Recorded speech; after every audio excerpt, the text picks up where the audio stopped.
মানে বোঝা গেল? তাহলে আমি বলবো ই বর্ধমান, এটা আমি গোটাটা বর্ধমান বললাম, আর এটাকে বললাম যে গোসাইপাড়া।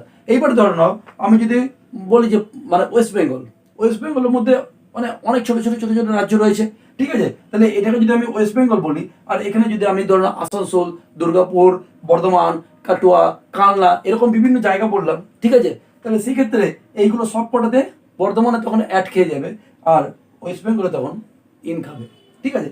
এবারে ধরো ইন্ডিয়া, ইন্ডিয়ার মধ্যে অনেক ছোট ছোট এরকম স্টেট আছে, হ্যাঁ, পশ্চিমবঙ্গ ধরো, বিহার ধরো, হ্যাঁ, এরকম দিল্লি ধরো, বিভিন্ন জায়গা ধরো, ঠিক আছে, যেগুলো রাজ্য রয়েছে, সেইগুলোকে যদি ধরি, তাহলে কি ইন্ডিয়াটা কি খাবে তখন? ইন খাবে, আর যে জায়গাটা রয়েছে সেটা অ্যাড খাবে। মানে কনসেপ্টটা এটাই, অ্যাড মানে হচ্ছে পয়েন্ট, ছোট ছোট পয়েন্টগুলোকে অ্যাড বলা হয়। তাহলে সেক্ষেত্রে তোমরা বুঝতে পারলে অ্যাট দ্য বাস স্টপ মানে একটা পয়েন্ট আমরা রয়েছি। এরপর দেখো, এটা খুব সহজ, তোমরা সবাই জানো, এটা কনফিউশন আমাদের